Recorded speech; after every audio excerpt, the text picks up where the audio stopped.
I am pleased to welcome you to Trinity Washington University for the United Way Education Town Hall. I am honored to introduce Ms. Soledad O'Brien, who will be the moderator today. People are concerned that our children are not really getting the education they need to succeed. The United Way is listening to some of these concerns that Americans have with respect to education. And at this event, we're going to talk a little bit about what exactly has been learned. In the education area, we've set a goal with our partners to cut the high school dropout rate in half by 2018, which would mean 600,000 additional young people would graduate. When real social change happens, it's not when institutional leaders make change, it's when people demand change. People said in the report, as clearly and as loudly as I've ever heard in doing this work for 25 years, is that it's up to us as individual Americans to band together and demonstrate that we have the ability to create change in our communities and take ownership both of our schools and our communities. A third of parents concerned about their kids dropping out of school. Now, as a parent, the ideal that I'm waking up every day concerned that my child's going to drop out of school, and 20% of in underperforming areas very concerned that their kids are going to drop out of school is staggering. So there's a sense of urgency to this as well. The reality is that a public school teacher, I get 75 minutes every other day to change a kid's life, to help them to grow. If we can get kids to take advantage of what their community has to offer, this big, complicated problem really has a bright possible future. Students really just want to be challenged. Students aren't thinking about the long-term benefits of staying in school, and I think that increasing, like I said, those aha moments where you really feel like you're learning something new every day, that would be great.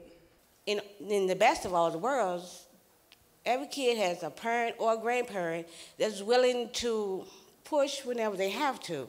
So what you do, you go out there and you talk to the teachers and you find out if your child is missing homework or if they need extra help. You go to bat for your kid. The religious leaders really need to look at education as a key social justice issue. So we got religious schools, like Catholic schools and Christian schools.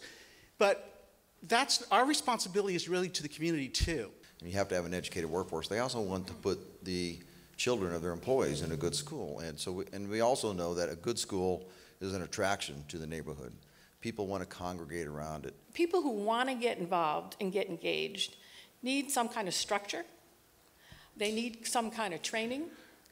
And they need support. This is a hard job. It's personally really thrilling for me and institutionally proud, along with our 250 national partners, to announce our commitment today to recruit 1 million additional volunteer readers, tutors, and mentors to get involved in young people's lives.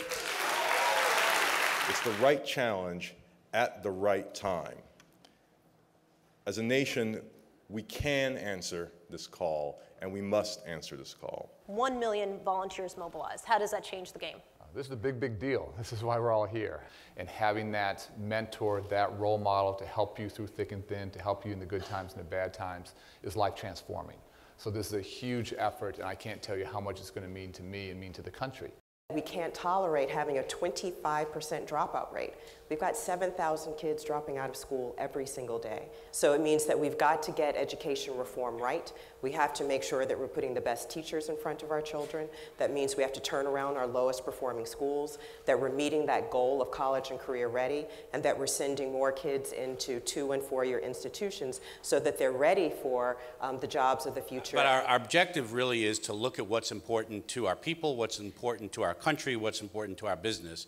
And frankly, we need high talent, highly skilled individuals to service our clients going forward. Every year this country loses $320 billion in lost wages and buying power among our citizenry, and that is not a path to great success in the information age.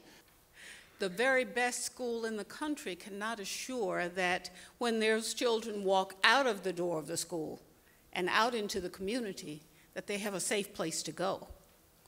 The most dangerous hour in America today are the hours between the time school is out and 7 o'clock when parents come home. You get so much more than you give often.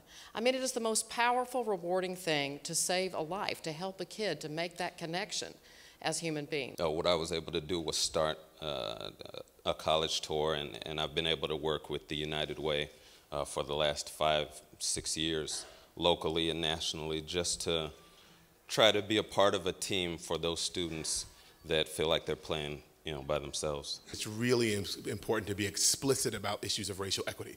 Unfortunately, in so many communities across the country, there are racialized outcomes for kids. You know that in many underserved communities, it's African American, Latino, and others that really are disproportionately impacted by poor schools and underperforming classrooms and the like. Well, the United Way's Women's Leadership Councils, of which there are more than 120, have now committed themselves, and you need to listen up to this because this is really important, being responsible for 100,000 of the million volunteers. We hope that you will think about the call to action, you'll think about volunteering, you will think about talking to your friends and family and continuing this conversation about something that is so critical and so important to really the fabric of this country and the fabric of our future.